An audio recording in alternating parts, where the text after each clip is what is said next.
মাস্তান লইয়া প্রাণী উৎসব যাইতেছি, ওখানে জিততে পারে, একটু দোয়া করে দাও। তোর মাস্তান জিতবো না তো কেডা জিতবো?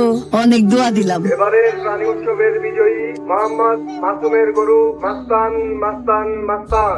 বাবা কোরবানিদের গরু কিনবা না? হ্যাঁ কিনবো তো, এবার সবচেয়ে বড় গরুটা কিনবো। আমাদের বাড়িতে মেহমান আসছে না, হ্যাঁ ছোট গরু কিনলে কি হবে?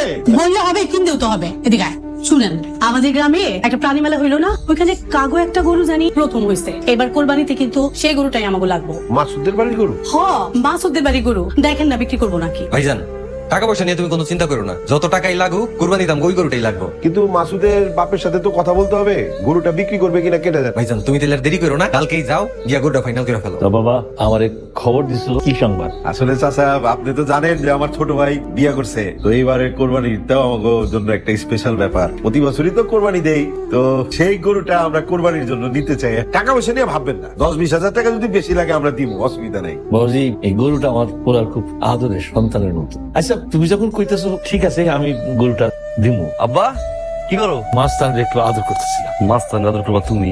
মাসুম রে, বাদান তোর একটা কথা তো কওয়া হয় নাই? কি আব্বা? তোর মায়ের শরীরটা ভালো না রে, হার্টের বলক ধরা পড়ছে। কি গো আব্বা? যত জলদি পারি অপারেশন করতে বাদান। এবারে কোরবানিতে ওই বড় বাড়ির হেরা আমাকে মাস্তান রে পছন্দ করছে, তুই না করিস। এছাড়া আমার আর কোনো উপায় না রে। হেরা হেরা ভালো টাকা দিব, এই টাকা দিয়ে তোর মায়ের অপারেশন হয়ে যাবে রে, তুই না করিস না। আচ্ছা আপনি যা চাইছিলেন তার থেকে 5,000 টাকা বেশি দিলাম। এই যা দড়িটা খোল। বাবাজি একটা কথা কইছিলাম, গরুটা আজকের দিনটা আমাদের এখানে থাকুক, কাল সকালে লয়ে যান। আচ্ছা ঠিক আছে থাকুক, ও তাহলে এসে দিয়ে যাবো। কিরে নামাজ পড়তে যাবি না? কুরবানির নামাজ তাড়াতাড়ি শুরু হয়ে যাবে তো, খুতবা শুরু হয়ে গেছে। কি ব্যাপার, তুমি তোমার গরুর দাম তো দিয়ে আসছি, আর কোনো দাবি দাবা আছে থাকলে বলো, অসুবিধা নাই। আজকে ঈদের দিন, দরকার হলে কিছু টাকা দিব বলো। আমি যে টাকার জন্য আইনি, তাহলে কেন আসছো? গরুটারে নিজের হাত দিয়ে পালছি তো, এই হাত দিয়ে খাওয়াইছি, গোসল করাইছি, আদর করছি তো, সেজোটার মতো দেখতে আইছি। ভালো করছো ভালো করছো।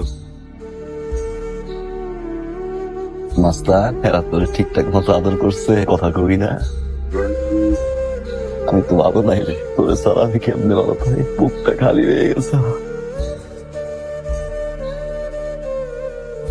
ভাইজান কোরবানি যেহেতু দিবেন, আমার মাস্তান রে আসতে ফালাইয়েন, যাতে ওর জান কষ্ট না পায়।